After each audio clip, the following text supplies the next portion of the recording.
Sir ಹೇಳಿ.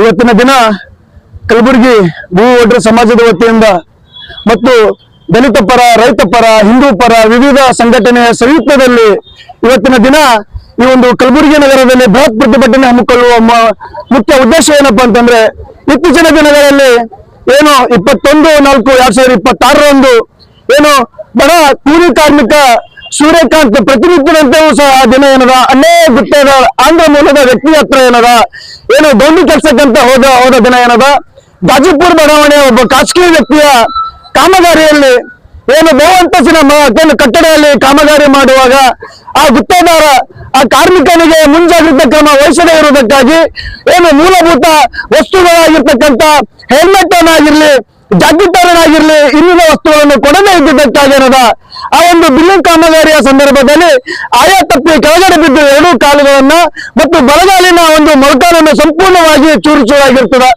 ಅವತ್ತಿನ ಘಟನೆ ಒಂದು ಏನದ ಗುತ್ತೇದಾರ ESI ಆಸ್ಪತ್ರೆಯಲ್ಲಿ ಏನದ ದಾಖಲೆ ಮಾಡಿ ಸಂಬಂಧಪಟ್ಟಂತ ವಿಚಾರವನ್ನ ಏನದ ಪತ್ನಿಯರಿಗೆ ತಿಳಿಸಿದಾಗ ಆ ಪತ್ನಿಯರದ ಸಂಬಂಧಪಟ್ಟಂತ ಬ್ರಹ್ಮಪುರ್ ಪೊಲೀಸ್ ಠಾಣೆ ವ್ಯಾಪ್ತಿಯಲ್ಲಿ ಅವತ್ತಿನ ದಿನ ಆ ಗುತ್ತಿಗೆದಾರ ವಿರುದ್ಧ ಏನು ದೂರು ಕೊಡಲು ಹೋದಾಗ ಏನು ಹಿರಿಯರ ಮಧ್ಯಸ್ಥಿಕೆಯಲ್ಲಿ ಕೆಲವೊಬ್ಬ ಏನು ಮಾರ್ಗದರ್ಶನದಲ್ಲಿ ಏನದ ಒಂದು ಮುಚ್ಚುಳಿಕೆ ಪತ್ರವನ್ನು ಬರೀತಾರ.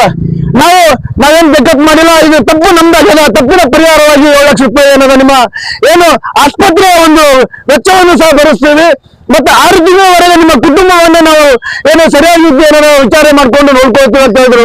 ಆದ್ರೆ ಸುಮಾರು 45 ದಿನದಿಂದ ಪ್ರಸ್ತುತ ದಿನವರೆಗೂ ಏನೋ ESI ಆಸ್ಪತ್ರೆಯಿಂದ ಈಗ ಜಿಮ್ಸ್ ಆಸ್ಪತ್ರೆಯಲ್ಲಿ ದಾಖಲೆ ಮಾಡ್ಯಾರ. ಅವ್ರು ಇನ್ನೂ ಕೂಡ ಶಾಶ್ವತವಾಗಿ ಅಂಗವೈಕಲ್ಯ ಹೊಂದಿರ್ತಕ್ಕಂಥ ವ್ಯಕ್ತಿ.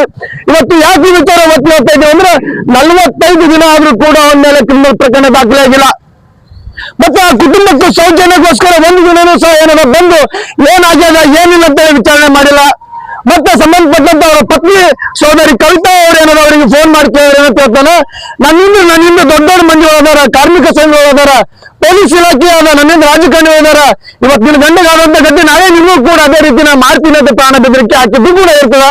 ಈ ಸಂಬಂಧಪಟ್ಟಂತ ವಿಷಯವನ್ನ 26ನೇ ತಾರೀಕು ಮಾನ್ಯ ಏನು ಕಮಿಷನರ್ ಸಹಾಯನ ನಮ್ಮ ಸೋದರಿಯನ್ನ ದೂರು ಕೊಟ್ಟಿರ್ತಾಳ. ಆದ್ರೆ ನಮ್ ತಾತ್ಪರ್ಯ ಇಷ್ಟೇ, ಆ ಕುಟುಂಬಕ್ಕ 3 ಜನ ಹೆಣ್ಮಕ್ಳು ಇದಾರ, ಗಂಡ ಸಂತಾನ ಇಲ್ಲ, ಅವರ ದುಡಿಮೆ ಬರೆಯ ಗೌಂಡಿ ಕೆಲಸ ಏನದ. ಇವತ್ತು ಆ ಗೌಂಡಿ ಗುತ್ತಿಗೆದಾರ ಏನದ, ಕಾರ್ಮಿಕ ಏನದ ಶಾಶ್ವತವಾಗಿ 2 ಕಾಲುಗಳನ್ನ ಮುರ್ಕೊಂಡು ಇವತ್ತು ಬೆಡ್ಡಿನ ಮೇಲೆ ರಸ್ಟ್ ಇದೆ. ಇವತ್ತು ದುಡಿತಕ್ಕಂತ ಕೆಲಸಗಳನ್ನ ಕಸ್ಕೊಂಡಿದ. ಇವತ್ತು ಹೇಳ್ತೀವಿ ಭಾರತದ ನಿರ್ಮಾತ ಯಾರು, ಭಾರತ ಶಿಲ್ಪಿ ಯಾರು ಅಂದ್ರು ಕಟ್ಟಡ ಕಾರ್ಮಿಕ ಅಂತ ಹೇಳ್ತೀವಿ. ಆ ಕಟ್ಟಡ ಕಾರ್ಮಿಕರಲ್ಲಿ ಬಹುಸಂಖ್ಯಾತರು ಭೂಮಿ ಒಡ್ರ ಸಮಾಜದವರು ಅದನ್ನೇ ನಂಬ್ಕೊಂಡು ಬಂದಿದ್ದೀವಿ. ನಾವು ಸಮಾಜಕ್ಕಾಗಿ, ಪ್ರಜಾಪ್ರಭುತ್ವಕ್ಕಾಗಿ ಯಜಂತ, ಐಹೊಳೆ, ಪಟ್ಟದಕಲ್ಲು, ಬಾದಾಮಿ, ಬನಶಂಕರಿ, ವಿಧಾನಸೌಧ ಇಟ್ಕೊಂಡು ಸತ್ತು ಗೋರಿ ಇಟ್ಕೊಂಡು ಬದುಕಿದ ಮನೆಗೆ ಎಲ್ಲೂ ಮಾಡಕ್ಕಂತ ನಿಸ್ವಾರ್ಥ ಸಮಾಜದವ್ರು ನಾವಿದ್ದೀವಿ. ನಾವು ಕಾಯಕವನ್ನೇ ನಂಬ್ಕೊಂಡು ಹೋಗ್ತಾ ಇದ್ದೀವಿ. ಇವತ್ತು ಕಣ್ಣು ಕಳ್ಕೊಂಡಿದ್ದೀವಿ, ಕೈ ಕಳ್ಕೊಂಡಿದ್ದೀವಿ, ಕಾಲು ಕಳ್ಕೊಂಡಿದ್ದೀವಿ, ಕೆಲವೊಂದು ಜನ ಪ್ರಾಣ ಕಳ್ಕೊಂಡಿದ್ದೀವಿ. ಆದ ನಿಸ್ವಾರ್ಥ ಕಾಯಕವನ್ನ ಬಿಟ್ಕೊಟ್ಟಿಲ್ಲ. ಯಾಕೆ ವಿಚಾರ ಹೇಳ್ತೀನಂದ್ರೆ ಕಾಯಕವೇ ನಮ್ಮ ಮೂಲ ಆಧಾರ. ಇವತ್ತು ಆ ಕಾಯಕವನ್ನ ಮಾಡದಿರುವಂತ ಪರಿಸ್ಥಿತಿಯಲ್ಲಿ ಇವತ್ತು ಆ ಕುಟುಂಬ ಇವತ್ತು ರೋಡಿಗೆ ಬಂದದ. ಹಾಗಾಗಿ ನಾನು ರಾಜ್ಯ ಸರ್ಕಾರಕ್ಕ ಮತ್ತೆ ನನ್ನ ಜಿಲ್ಲಾಡಳಿತಕ್ಕೆ ಮತ್ತು ಕಾರ್ಮಿಕ ಸಚಿವರಿಗೆ ಮತ್ತು ಕಾರ್ಮಿಕ ಇಲಾಖೆ ಅಧಿಕಾರಿಗಳಿಗೆ ನಾನೊಂದು ಮನವಿಯನ್ನ ಮಾಡ್ಕೊಳ್ತಾ ಇದ್ದೀನಿ. ಈ ಬಡ ಕುಟುಂಬಕ್ಕೆ ನನಗೆ 75 ಲಕ್ಷ ರೂಪಾಯಿ ಪರಿಹಾರ ಹಣವನ್ನ ಬೇಕು. ಆ ನೀರು ನಮ್ಮ ಸೋದರಿಯ ಶಿಕ್ಷಣ ವೆಚ್ಚವನ್ನ ಭರಿಸಬೇಕು. ಮತ್ತೆ ನಿರ್ಲಕ್ಷ್ಯತೆ ತೋರಿರತಕ್ಕಂತ ಬ್ರಹ್ಮಪುರ್ ಠಾಣೆಯ ಏನು ಪೊಲೀಸ್ ಅಧಿಕಾರಿಗಳ ವಿರುದ್ಧ ಸೂಕ್ತ ಕ್ರಮ ಕೈಗೊಳ್ಳಬೇಕು. ಮತ್ತೊಮ್ಮೆ ಈ ರೀತಿಯನ್ನು ಬೇರೆ ಕಾರ್ಮಿಕರಿಗೆ ಅನ್ಯಾಯ ಆಗದಂತೆ ಇವತ್ತಿನ ಕಟ್ಟೆಚ್ಚರವನ್ನು ಜಿಲ್ಲಾಡಳಿತ ಹಮ್ಮಿಕೋಬೇಕನ್ನೋ ವಿಚಾರದೊಂದಿಗೆ ಇವತ್ತಿನ ನಾವು ಹೋರಾಟ ನಂಬ್ಕೊಂಡಿದ್ದೀವಿ. ಇವತ್ತು ನಾವು ಶಾಂತಿ ರೀತಿಯಿಂದ ಹೋರಾಟ ನಂಬ್ಕೊಂಡಿದ್ದೀವಿ.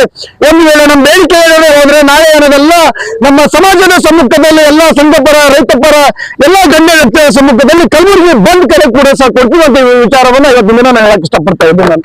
ಎಲ್ಲರಿಗೂ ನನ್ನ ನಮಸ್ಕಾರಗಳು. ನನಗ ಬಹಳ ಅನ್ಯಾಯ ಆಗ್ಯದ್ರಿ ಸರ್. ನನ್ಗೆಲ್ಲರಿಗೂ ನನ್ನ ಮಕ್ಕಳಿಗೆ ನನಗ ಮಕ್ಕಳು ಅನ್ಯಾಯ ಆಗ್ಯದ್ರಿ.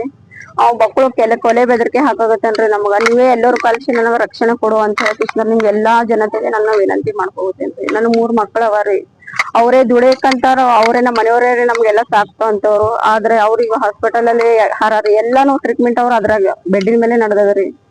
ಅವ್ರಿಗೆ 5 ನಿಮಿಷ ಬಿಟ್ಟಿನೂ ಹೋಗಪ್ಲೇ ಇಲ್ರಿ ಸರ್. ಪೊಲೀಸ್ ಸ್ಟೇಷನ್ ಹೋದ್ರಿ, ಅಲ್ಲಿನೂ ನನಗ ನ್ಯಾಯ ಸಿಗ್ಲಿಲ್ರಿ. ನಮ್ಮ ಸಮಾಜ, ಭೂಮಿ ಸಮಾಜ ಕಡೆಯಿಂದ, ನಮ್ಮ ಕಾರ್ಮಿಕರಿಂದ, ಎಲ್ಲರ ಕಡೆಯಿಂದ ನನಗ ನ್ಯಾಯ ದೊರಕಿಸ್ಕೊಡಿ ಅಂತ ನನ್ನ ಕಳಕಳಿಯಿಂದ ನನ್ನ ಮಕ್ಕಳ ಕಡೆಯಿಂದ ವಿನಂತಿ ಮಾಡ್ತೀನಿ. ಅವ್ರು 45 ದಿನ ಆಯ್ತು ಸರ್. 21 ತಾರೀಕಿಗೆ ಬಿದ್ದಾರ. ಪರಿಹಾರ ಕೊಟ್ಟಿಲ್ರಿ ಸರ್. ಅವರೇ ಹಾಸ್ಪಿಟಲ್ಗೆ ಅಡ್ಮಿಟ್ ಮಾಡ್ಯಾರಿ. ಅಡ್ಮಿಟ್ ಮಾಡಿದ ನಂತರ ನನಗ್ ಫೋನ್ ಮಾಡ್ಯಾರ್ರಿ ಅವ್ರು. ಫೋನ್ ಮಾಡಿದ್ರ ಕೇಳ್ದೇವ್ರಿ. ಅವ್ರು 2 ದಿವ್ಸ ನಂತರ ಡಾಕ್ಟರ್ ನೋಡ್ಕಿಸಿಂದ್ರ ಕಾಲ್ ಕಟ್ ಮಾಡ್ತೆ ಅನ್ನೋ ಸ್ಥಿತಿ ಬಂದಿರ್ರಿ. ಅವ್ರು ಬರ್ರ ಫೋನ್ ಹಚ್ಚಿದ್ರಿ ಗೊತ್ತಿದಾರ್ರಿ. ಫೋನ್ ಹಚ್ಚಿದ್ರ ಇಲ್ಲಮ್ಮ ಇದೇ ಹಾಸ್ಪಿಟಲ್ದಾಗ ಇರ್ಲಿ, ಎಲ್ಲಾ ನಿನಗ ಖರ್ಚು ನಿನ್ ಮಕ್ಳು ಭವಿಷ್ಯ ಎಲ್ಲಾ ನಾನ್ ನೋಡ್ಕೋತೀನಿ ಅಂತ ಹೇಳ್ಕಿಸಿಂದ್ರ ಹೇಳ್ದವ್ರು. ಮತ್ ಆಮೇಲೆ ಫೋನ್ ಹಚ್ಚುತ್ತಾ ಇದ್ರ ಒಟ್ಟು ಹಾಸ್ಪಿಟಲ್ಗೆ ಯಾರು ಬರ್ತಾ ಇಲ್ಲ ಸರ್.